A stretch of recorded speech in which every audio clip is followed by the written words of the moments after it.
The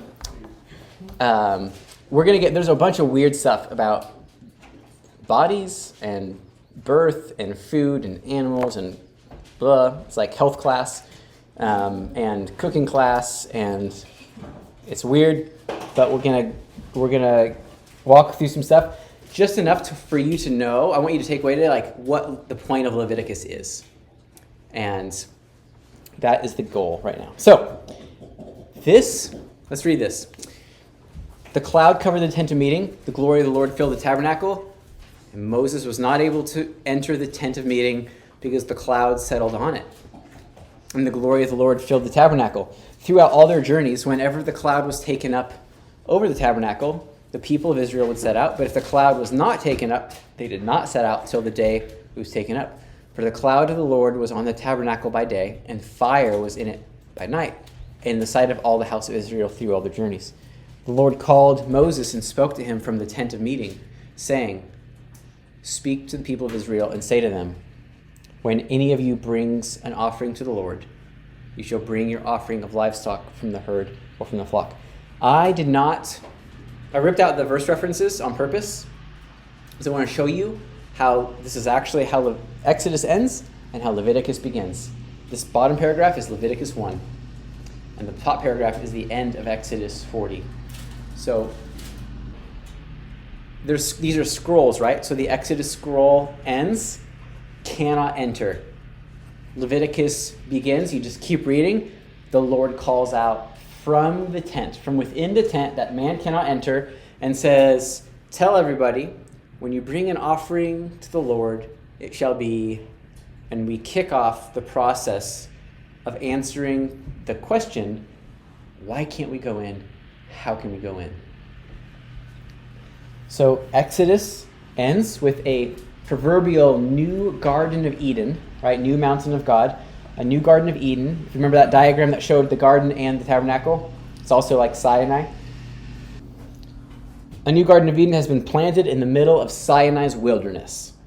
But Israel's mediator, Moses, who was able to go up before, he cannot enter through Eden's gates into the glory of the divine presence. He cannot go past the cherubim into the divine presence. Michael Morales. Here, Israel is brought face to face with the fundamental question that has perplexed human history, human civilization across the ages and cultures of history.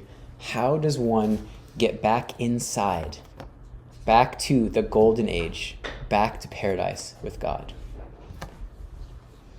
It's hard to get that. This is where these scholars help so much. I wouldn't read the end of Exodus and the beginning of Leviticus and put that together.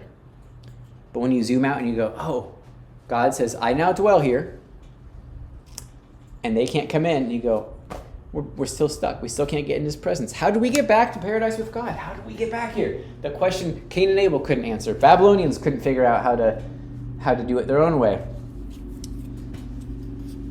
So Leviticus starts with Israel, God's second Adam, essentially, standing outside the gate, the cherubim-guarded entry of Eden. How will this tabernacle become a tent of meeting? It's not a tent of meeting right now. It is a house of God, but nobody can meet inside of it. Leviticus is about the reconciliation of God and humanity.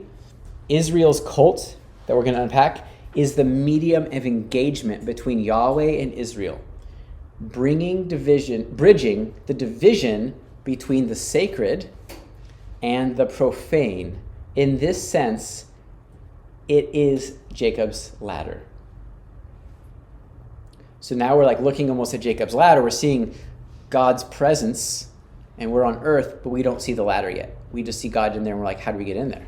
I don't understand this. How does the messenger of God ascend and descend between this? Leviticus is going to spell it all out. So when we see tabernacle, it's really important that we think about it in two senses. It's a dwelling, and it's a tent of meeting. So miskan is the Hebrew word for tabernacle, means dwelling. So we make a tent. God dwells in the tent. Okay, God is totally dwelling. God dwells in heaven. Now God's descending and dwelling in this tent. Okay, but it's supposed to be Remember, Moses had face-to-face fellowship with God. It's supposed to be, they call it the tent of meeting. Construct the tent of meeting. And that in Hebrew is a different term than miskan, which means tabernacle or dwelling. It means ohel moed, means tent of meeting. So we're trying to figure out, God says, here's instructions for building a dwelling for me. And I'm going to teach you how to turn it into a house of meeting or a tent of meeting. So God dwells, but can we meet?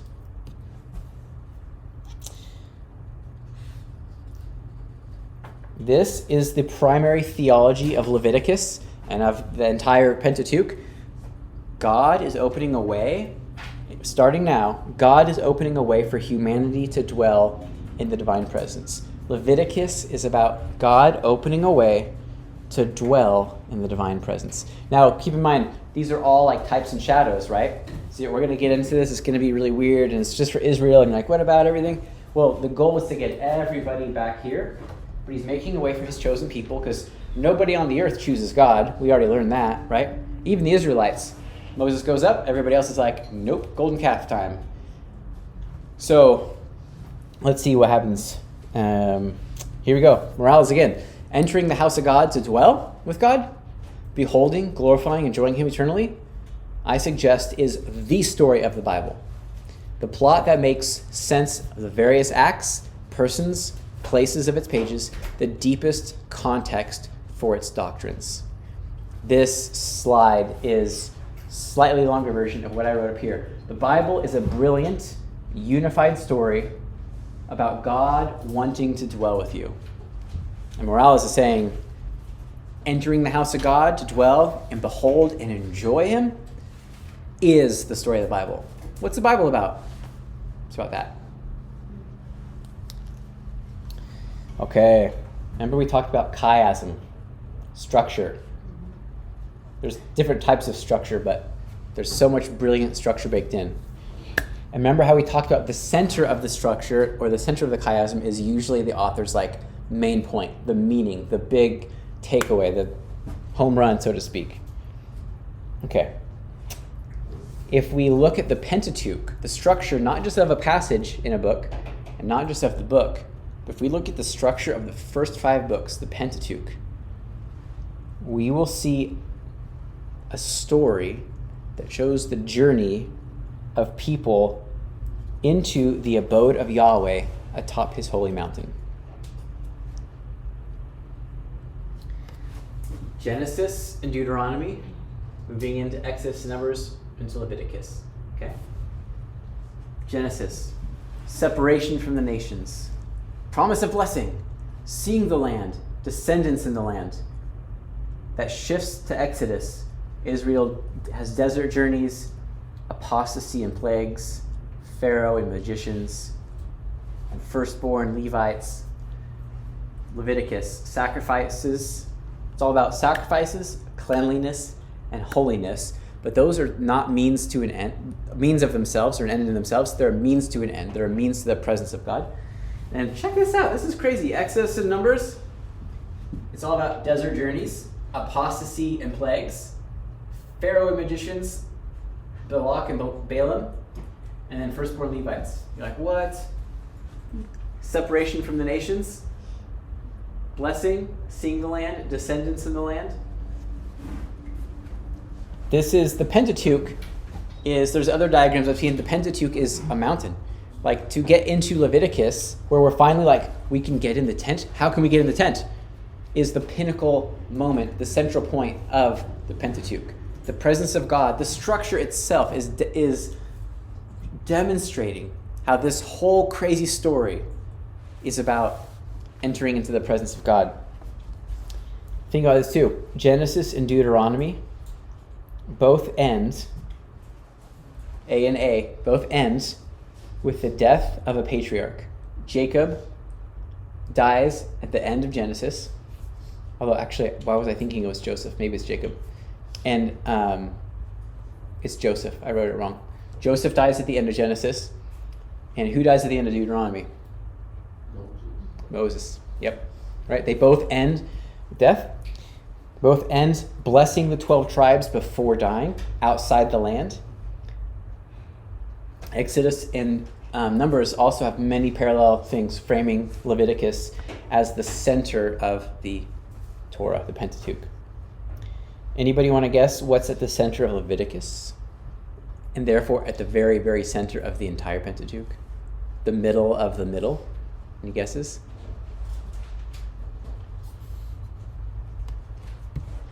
The Day of Atonement is the center of the center. So here we have the macro, Genesis, Deuteronomy, Exodus, Numbers, Leviticus. In the center is chapter 16, which is atonement. This is a chiasm of Genesis 16. Atonement happens here. Goat sacrifice, goat sent. Aaron's sacrifices and activities, goats, I'm starting to lose track. Priest stuff.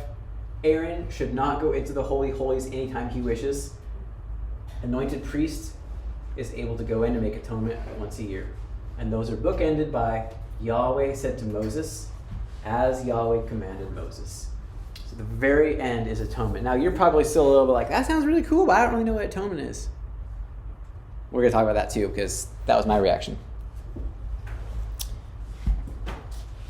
Okay. One more. Another way of looking at it. Genesis, Deuteronomy, Exodus, Numbers, and then here's Leviticus, okay? As you go up, chapters 1 through 7, 8 through 10, 11 through 15, peak on 16, and you come back down. The first part, ascending towards the Day of Atonement, is all about blood, okay? It's all about blood across sanctuary laws, priestly laws, personal laws, and then the descent the way back out, it's about holiness through personal laws, more priestly laws, and more sanctuary laws, okay?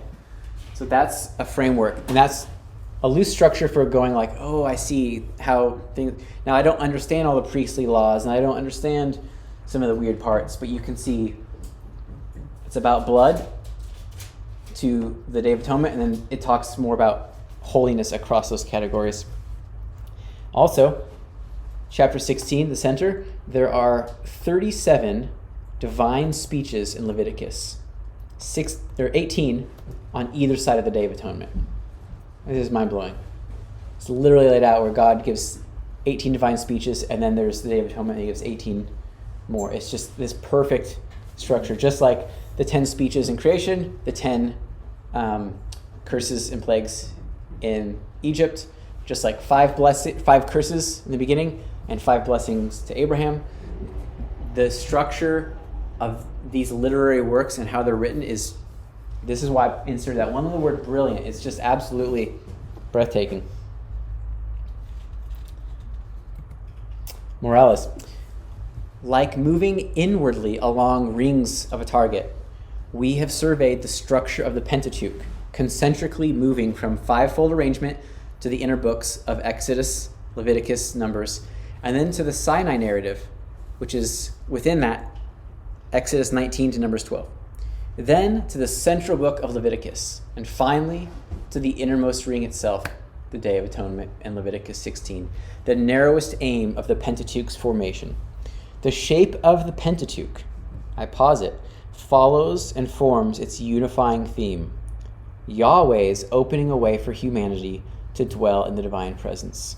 The essence of that way and the heart of the Pentateuch's technology is the Day of Atonement. How do we get back to Yahweh's presence? Day of Atonement. Another quote on Leviticus.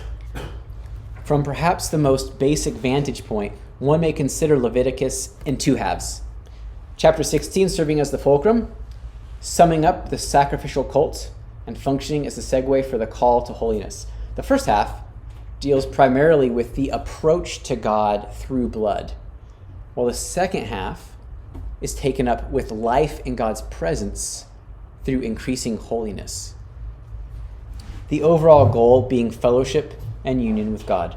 Once more, the aim of the Levitical legislation must be kept in view, whether the laws pertain to sacrifice, distinguishing between clean and unclean, ethical and moral behavior.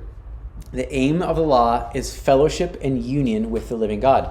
For this reason, though Leviticus is often characterized thematically by holiness, it's preferable to discern holiness not as an end in itself, but rather as a means to an end, which is the real theme, the abundant life of joy with God in the house of God. So there's all this funky stuff. And we're like, is it about holiness? Is it about blood? It's about interesting, unique, ancient means of atonement so that we can enter into God's presence. But God's presence is the goal of Leviticus. The priests look pretty tricked out, huh? Let's talk about the priests a little bit. The verbs that we see in Hebrew used to describe Adam and his work in Genesis 2:15 are most accurately translated to worship and obey. Like, he's put in the garden and he's supposed to worship and obey while he's there. I think it also, like, work and keep, they're kind of tricky verbs. Work and keep and worship and obey. Those verbs are only used elsewhere to describe the duties of the Levites pertaining to the tabernacle, nowhere else. Adam is the high priest, the initial high priest. And he's supposed to do these two things, worship and obey, work, keep, right? And then we get to all these rules about these priests, and they're told, these are your duties. The duties that we've only seen given to anybody, Adam in the beginning. So Adam is depicted as the original high priest in Eden, the original Holy of Holies.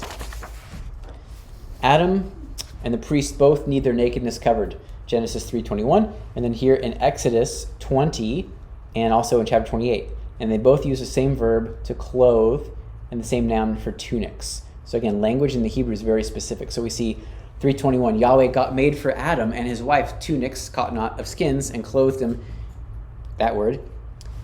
Leviticus 8:13, Moses brought Aaron's sons and clothed them with tunics. So the ancient audience is hearing this and going like, oh, these are the symbolic new, like, Adam priestly representatives being covered by God to go into God's presence. Okay.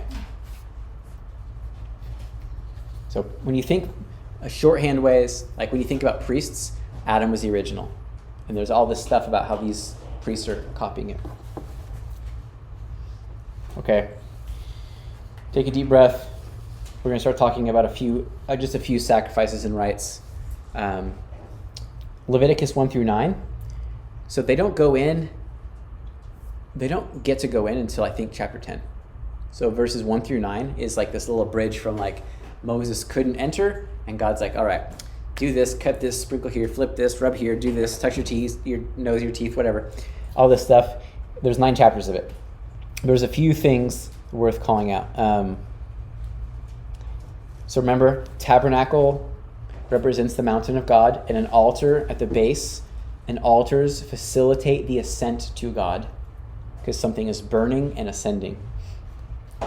The burning rite transforms the animal into smoke and a pleasing aroma that transcends to God's heavenly abode. So every time an Israelite sought to draw near to God through sacrifice, the animal presented was symbolically answering the question, who shall ascend the mountain of the Lord? I can't, but this blameless animal can on my behalf. So there's different offerings. There's a purification offering, which is about removal of sin, purifying, removing sin. The ascension offering is about creating life and fellowship with God, being dedicated to God. The peace offering is about sustaining life and fellowship with God. And then there's a thing, this is interesting, it's called the Semicha rite. I don't know how to say it right, but Semicha rite, like rite of passage, the Semicha rite. And that is where you'll see a couple of times in Leviticus, the priest will place their hand on an animal and press down. And they press down on the animal's head before they kill the animal. And the act is about identifying yourself with the animal. Like, this animal's going to ascend or die on my behalf or whatever. Like, I identify with this animal. This animal now represents me. It's called the Semicha rite. We'll talk about it a little bit more here. So Leviticus 1:4, then he shall lean his hand on the head of the ascension offering, and it will be accepted on his behalf to make atonement for him. I will lean on this animal, symbolically saying, you are now me, and you will ascend, and atonement will be made.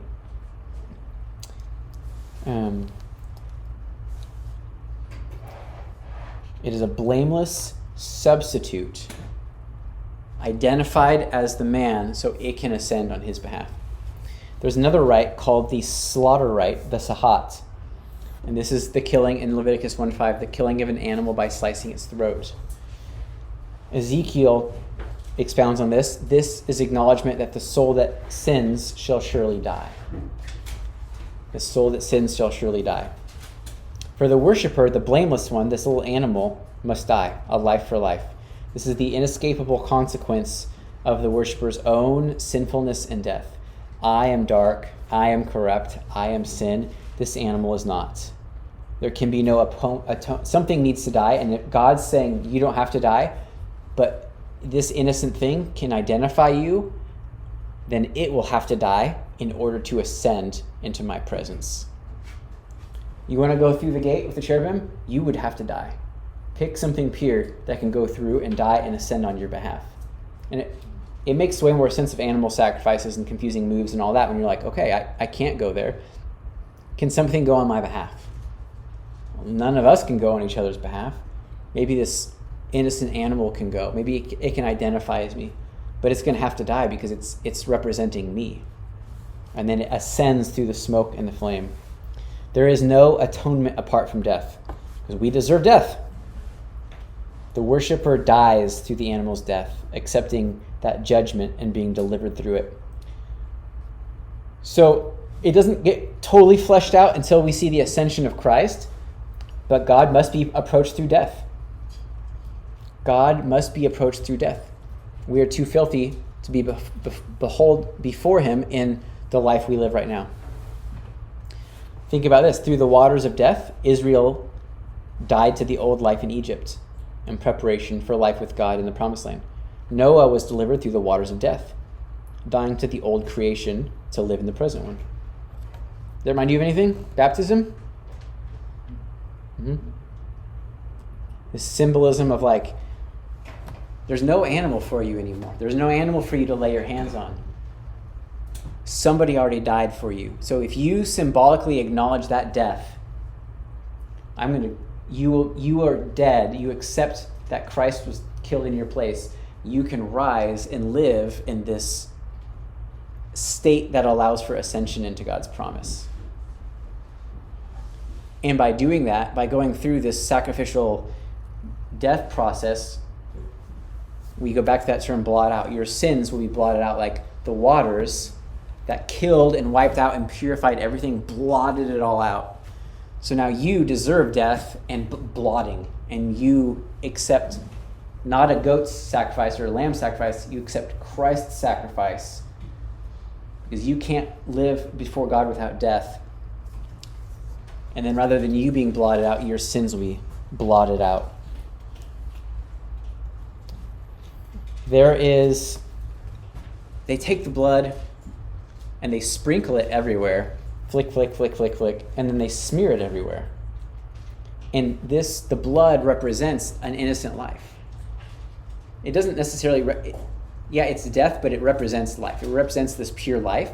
And so they're taking this pure life and they're smearing it and they're sprinkling it, and that symbolically serves to wipe away and obliterate pollution, right? You have a smudge on a window, you spray Windex on it. You have a stain, you spray stain remover, right? This is what they're doing. They're saying symbolically, like, everything I do and everything I touch is tainted with pollution and sin and death. And I need some sort of way to like undo that dark magic. I need good magic to undo my dark pollution. And the blood of purity sprinkled on things dissolves the pollution of my corruption. And that's why they would take the blood. It would wipe away and obliterate the pollution of death. God in life is correlated with holiness. We are We are not. So we need something to get rid of that pollution. So all of this, Leviticus 1 through 9, this like, hey, I'm going to give you a way to get back to my presence, to turn the dwelling place of God into the house of meeting, the bunch of like blood rites and sacrifice rites. We're going to culminate that in Leviticus 9. It all ends here. We did it all. We did all the cutting and the sprinkling and the dressing in garments. We did all the things that are symbolic of all the things we talked about. And Aaron lifted his hand towards the people and he blessed them. Then descended from offering the purification offering, the ascension, the going up offering, the peace offerings.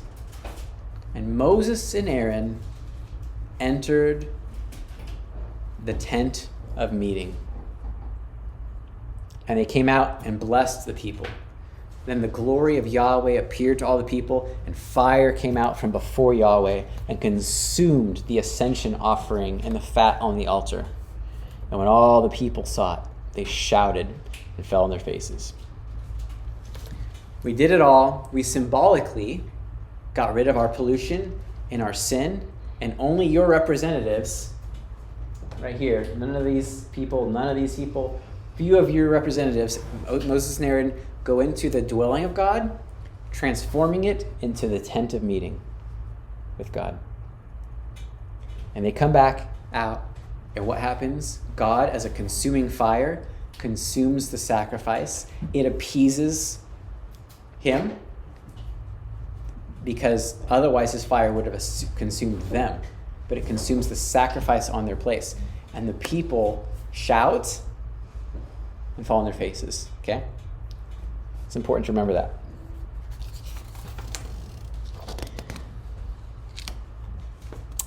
All right, now, at this point, the people are able to meet daily at the altar with God. But nothing good lasts more than at least one page in the Bible, does it? Right? Delivers them out of Egypt. And they're like, woohoo! Goes up Mount Sinai, and they're like, golden calf. And you're like, stop. Same thing here. Like blood, slaughter, robes, tabernacle, fiery presence of God. Da-da-da-da. Finally, they go in, they come out, and all the people are like, yeah! And we turn the page to Leviticus 10. Nadab and Abihu, the sons of Aaron, they were here. They were right here.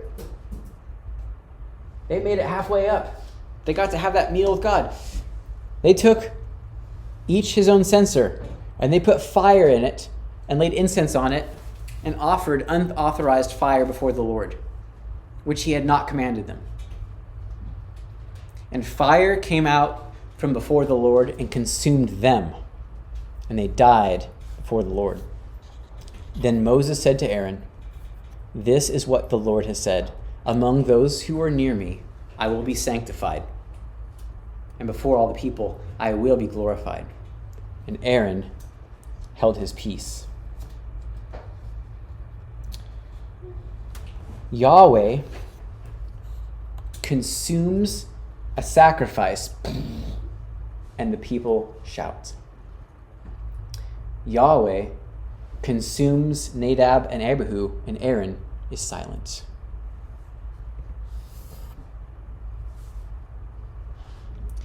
So this is a little mini chiasm we see. The glory appears to everybody. Then fire goes out and consumes the altar. Then fire comes out and consumes them. And before all the Lord, I will be glorified. So there are only two outcomes for people. Life in God's presence, or being consumed by God's presence. Life in God's presence, or being consumed by God's presence. And he will be glorified either way.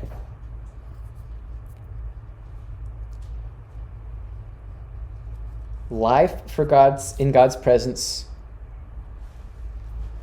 or being consumed by God's presence.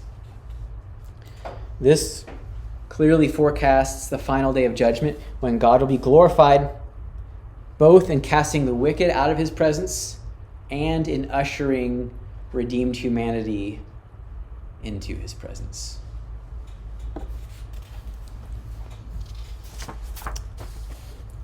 We follow this event. After this event is Leviticus 11 to 15. Remember that pyramid where it's like a bunch of blood and then there's a bunch of like cleanliness, holiness? So 11 through 15, how to remove uncleanness from the tabernacle. The laws of the clean and the unclean, Benny, happen. I'm just kidding. 11 through 15. Get it? Oh, yeah. Yeah, there you go. Laws about uncleanness happen after this terrible event. Okay? It was just defiled in this, because the tabernacle was just defiled in the worst way possible. There are 2 dead bodies inside where God's holy life is supposed to dwell, and now there's 2 dudes. And are they like crisped up, like when you leave chicken on a grill too long? Like, are they just burnt to a crisp, like inside there? And somebody's got to, like, Moses got to go in and get them out? Like, they just spread blood all over to symbolically, like, get rid of defilement and pollution. And now there's 2 corpses in God's presence. Okay, time for some laws on cleanliness. And we're going deep on this. Boom, boom, boom. He just goes through it. To be clean means to be fit for the presence of God, while to be holy means to belong to God. Are you clean enough for God's presence? If you are, can you be holy and belong to God? So touching, and in all serious jokes aside, Leviticus 15 and all those, touching a carcass, bodily fluids, they're not sins. But they're tied to the loss of life, birth. They're tied to the loss of life fluids or death itself. And death or loss of life is pollution to the life that is God. And that's why we see some really weird stuff in there. He's like, these things are all tied to like the creation of life or the loss of life. Like pure life can be in God's presence. If you're diseased, if you're this, if you're that, all these different things that aren't sins, but they're just indicating how perfect and clean God is and how we aren't. And some of this stuff, there's obviously a lot of sins listed in Leviticus, but if we're unclean, it means being excluded from God's presence, while being made clean is fit for God's presence. It's an easy way to think about the cleanliness laws. God's purpose for the whole world is to cleanse and sanctify the world, while the purpose of Satan is to profane and pollute the path of life and the path of death. Let's talk a little bit more about the Day of Atonement. It's okay if your eyes glaze over, but not really. Pay attention. All right, we're almost there. Day of Atonement. The significance of atonement. Atonement. It makes possible life in the divine presence. The English word, I want you to think about the English word here.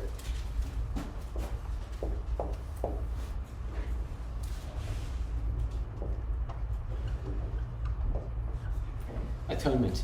At one minute.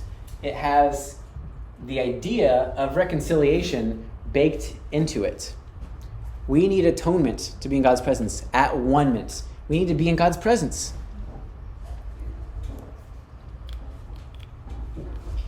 It is a reconciliation term between God and humanity. The Hebrew word for atone is best translated, that's the English rendition, but the Hebrew word is best translated as having a twofold meaning, okay?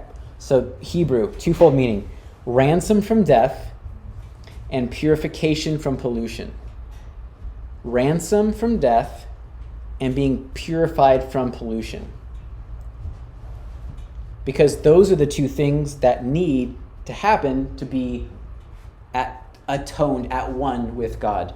Ransomed from death and purified from pollution. And do you remember what we lost in the garden? We lost life, and we're now slaves to death. We lost purity. We were sinless, and now we're covered in sin. And because of that, we've lost the presence of God. So atonement is saying those first two things, ransom from death and purification from pollution, from sin, atonement does that, enabling you to get back to the third thing. So atonement is this, seems like this tricky theological word, which has a twofold meaning. And it's like, you need to get over sin and death to get back to living eternally in a pure state with God. How can that thing happen? Oh, let's shorthand, we'll call it atonement, because that means getting to be one with God again. How can we remove those two blockers from being, well, again, the pinnacle of the Pentateuch is the Day of Atonement. Israel is brought into God's presence at Mount Sinai, but Israel had to first be ransomed from death and purified from pollution in death's realm. So atonement is a means to an end. It's not, this is again, you need your sins forgiven. Why? Because you're sinful. Yeah, but why? So you can get in God's presence. This just changes evangelism. Totally changes evangelism. When you're like, I need to tell people they need Jesus to forgive their sins. It's like, why? That's just not, like, they don't think they're bad enough, or if they do, they're like, okay, I guess I'm forgiven. Like, that's good. Forgiveness is amazing, but why? Because you get God. You get something better than just forgiveness. You get God.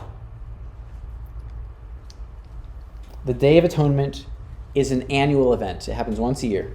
Okay? There's all kinds of like daily sacrifices and like all kinds of calendars and feasts and all kinds of stuff.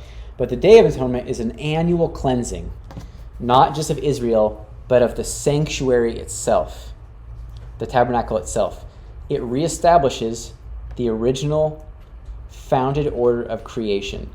So one representative can re-enter the garden. Okay? So you're dabbing blood, you're getting rid of pollution in the tabernacle, in the tent, everywhere, on the priest. You're like back to zero, a whole year of sin, wipe it all away with blood, and then one guy can step into God's presence for one day.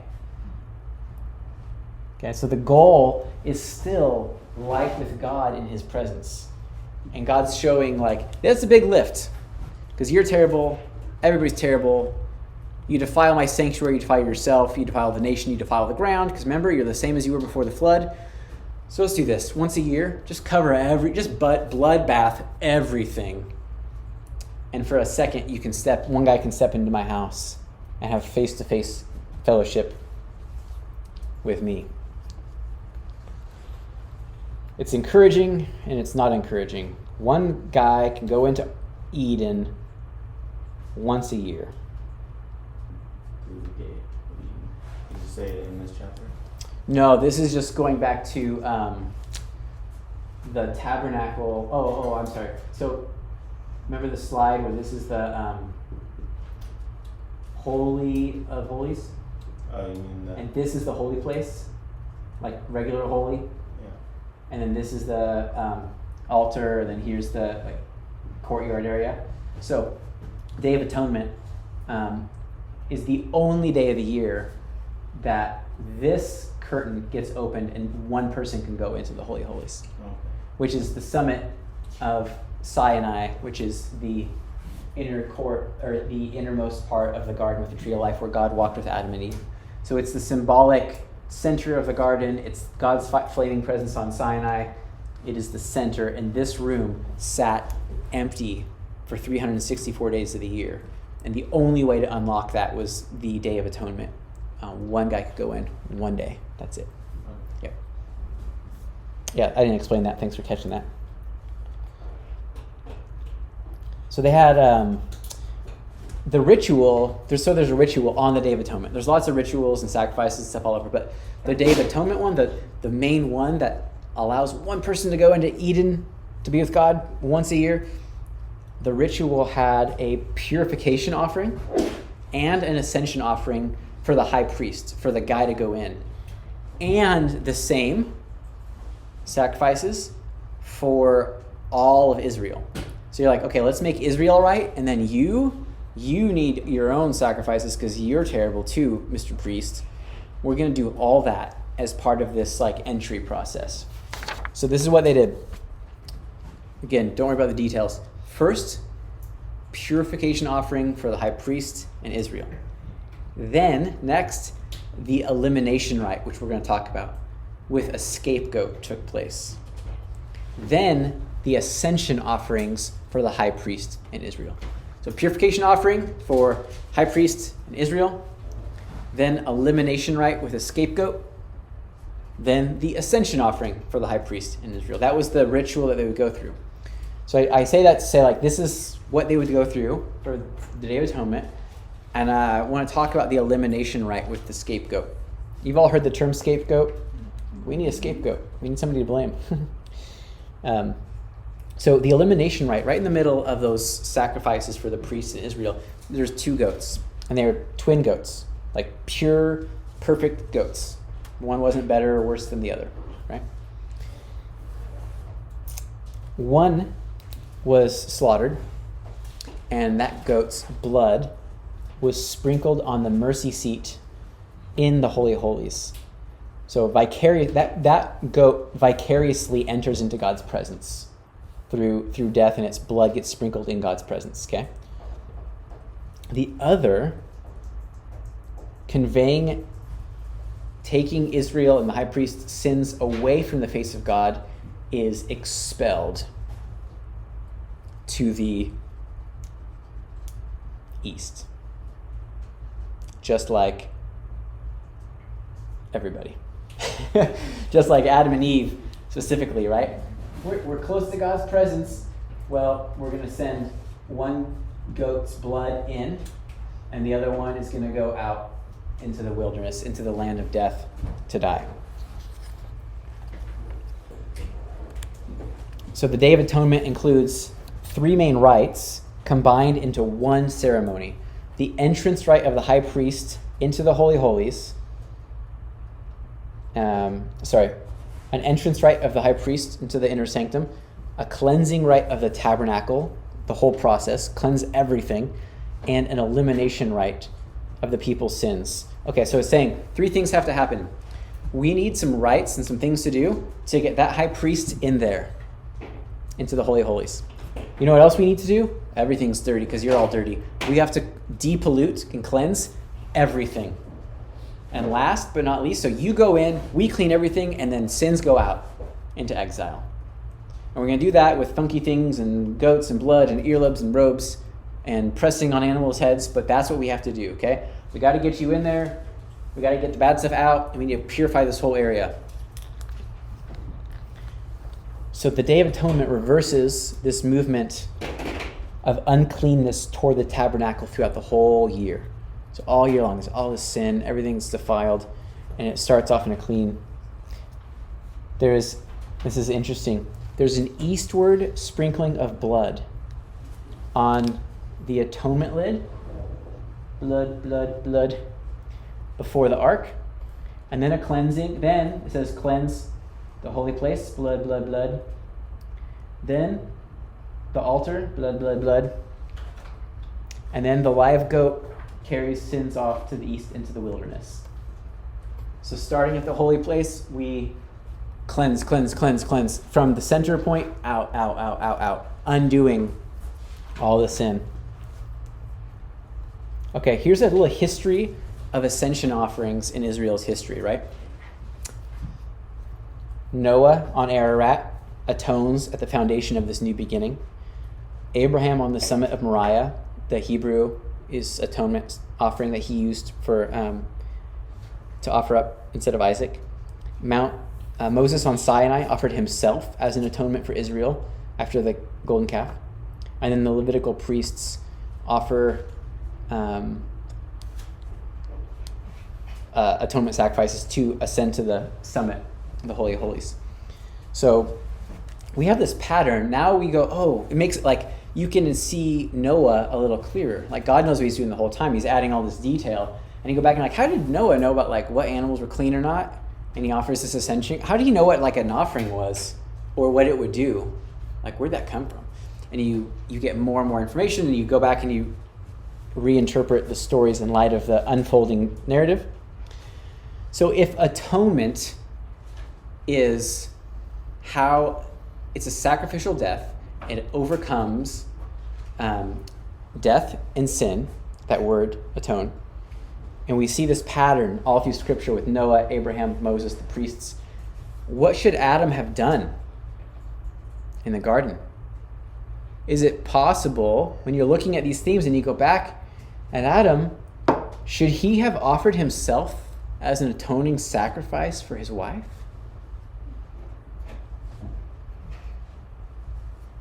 Wasn't he the first high priest? Remember, every animal was brought before him, but no suitable helper was found for him. Animals are beneath us. These are types and shadows we're talking about. Hebrews 40, verse 4. That's not possible. Hebrews probably 4, I'm guessing. I probably have the wrong chapter here. It's a long book. Hebrews. It is not possible for the blood of bulls and goats to take away sins. It's not possible. Animals are substitutes for the drama of the cult established by God. But blameless Adam was the only true substitute possible to atone for Eve's sins. Think about that for a second. She eats. He doesn't conquer this serpent that he's supposed to have dominion over. He doesn't call for his father. He has a choice. My wife, she can no longer be on God's holy mountain, and God's about to unravel all that entails. And blood has to be shed for a filthy, broken life that's now in the grip of death. Eat of that fruit, and in the day you will die. She has eaten. She is destined for death. He has not eaten yet. He is still in a state. Could he have atoned? I don't know. It's just this great question. Once you see this pattern unfold, you go back and you go, you could have atoned for your wife. Did God lay that out? Did you choose against that? Did you choose to partake with her? The more you learn about Adam, the more you, his sin was so grave. But it really makes you think, whoa, is that the first opportunity for atonement in the Bible was Adam, and he failed his wife. The drama of the tabernacles, this whole Leviticus, the defilement by sin, corpse pollution, mirrors the drama of Adam's own transgression and defilement of the cosmos. So we have these questions. What can be done?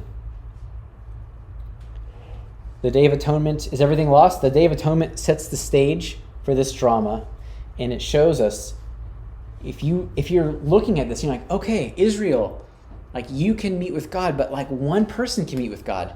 And even then, only once a year. And so much blood is required. And you're just going to keep doing that? What this shows us is that there must be a Day of Atonement for all creation. It shows us what's required. Oh boy! I'm not going to point name. I'm not going to call names. I'm just going to throw out Mickey Mouse if I see eyelids. I'm just kidding. It shows that you're like, oh, this, okay, I get it. I deserve death. I'm pressing on this animal. It now becomes my representative. And then somebody can go in once a year and fellowship with, but wait a second, that's not getting us back. We're not all the way back. And we're one people group, but the nations are supposed to stream to us. And there's another problem. The priests die. Priest after priest after priest die. Get old, die. Get old, die. This is like a type and shadow. This is not a sustainable model. We need something, some sort of atonement. We know the rules. The rules are, we are damned, we are dead, we are filthy, and we need full atonement, and it has to be innocent blood. And the best we have are animals. We know that that's the rule now, and we know the desire of God's heart to be back in his presence. And Leviticus is here's kind of a way. We're that we know the rules. We know this doesn't do it for all of us. How are we going to get back? We're still asking this question, but there's this little hint of hope by looking at Leviticus.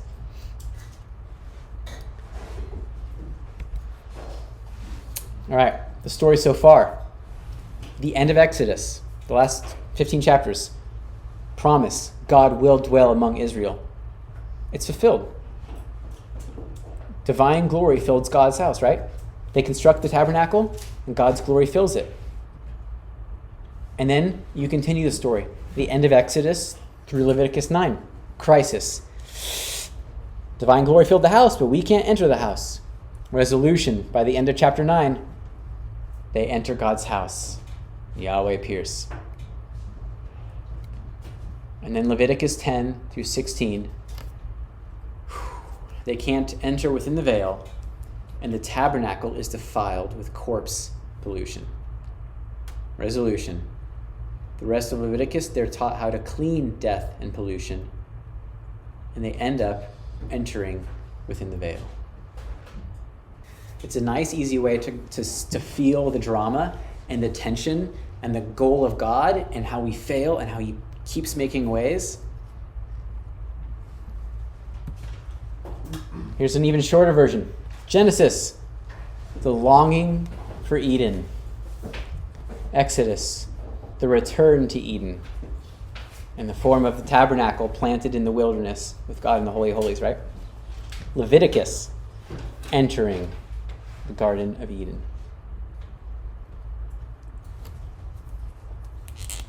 The drama from the very beginning is to get back to the garden and God's presence.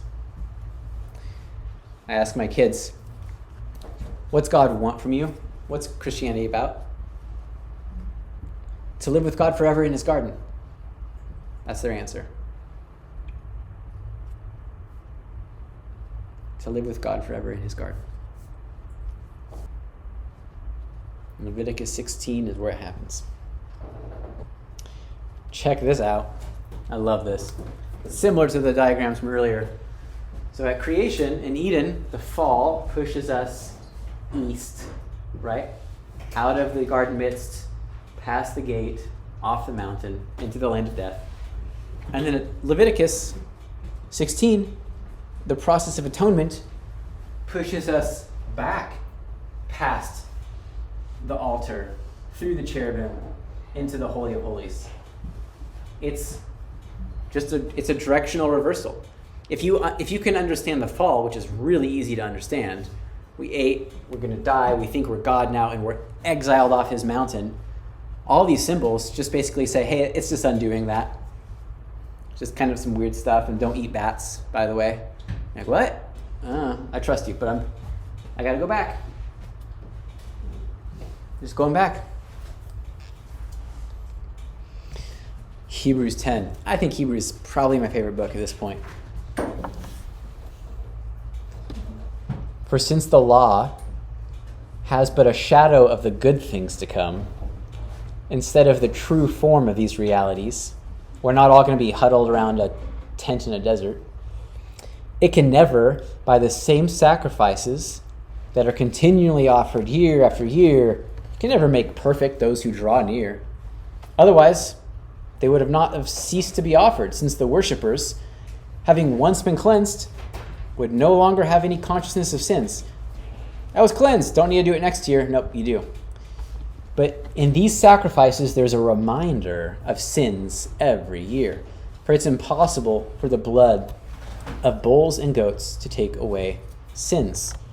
Consequently, when Christ came in the world, he said, sacrifices and offerings you have not desired, but a body you've prepared for me, not a goat either. In burnt offerings and sin offerings, etc., you have taken no pleasure. Then I said, behold, I have come to do your will, O God, as is written of me in the scroll of the book. When he said above, you have neither desired nor taken pleasure in sacrifices and burnt offerings and sin offerings, these are offered according to the law. Then he added, behold, I've come to do your will. He does away with the first, all of Leviticus, in order to establish the second, a perfect sacrifice. And by that, we will have been sanctified through the offering of the body of Jesus once and for all. You want to use a goat? Come back next year, come back next year, come back next year, bring another goat, bring another goat. You want to use a perfect man, where Adam failed to atone for his wife? Jesus atoned, body for body. Naya? Human being, perfect human being, atones for you, you're good forever. Don't come back. Don't ask Jesus to do it again. Once it's done. Once it's done. Don't need him to come back again, die again next year. 2,000 years ago, going strong, once and done. Goats, every single year. Every single year. The Israelites, a lot of them, a lot of Israelis, man, we need to get our tabernacle, our temple back. Rebuild the temple, bring back the goats. And what are you going to do for the last however many hundreds of centuries have gone by where you haven't had those. A goat is a symbol. God's showing us, like, you can't get back unless there's blood. How about this? The time's not right. The time's not right. So right now, here's a symbolic heavenly mountain with some little goaty symbols. And you're going to understand what's coming, because when my son comes, he will fulfill everything from Genesis 1 until now. And you will see he is the one and only and last sacrifice that you need. And then his blood will do, what did his blood do to this gate? Rips it in half. Who shall ascend the mountain of Yahweh? Or who shall stand in his holy place? That question. The way is opened up. Who shall ascend the mountain of Yahweh? That way is opened up through the temple and the priesthood, the Levitical cult, until Jesus. Answering that question, who shall ascend the mountain of God, is Jesus' ultimate goal. Tomorrow, we talk about the chosen one. I'll pray.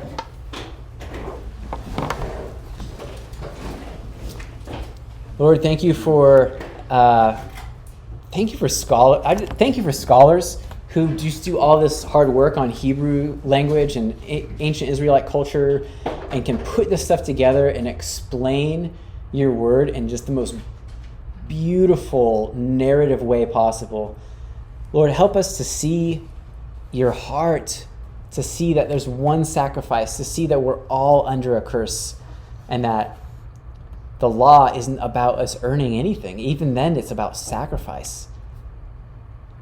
Help us to be free in that, and help us to just every day, one teeny step at a time, to see Jesus as more beautiful and to see your heart for us as being in your presence.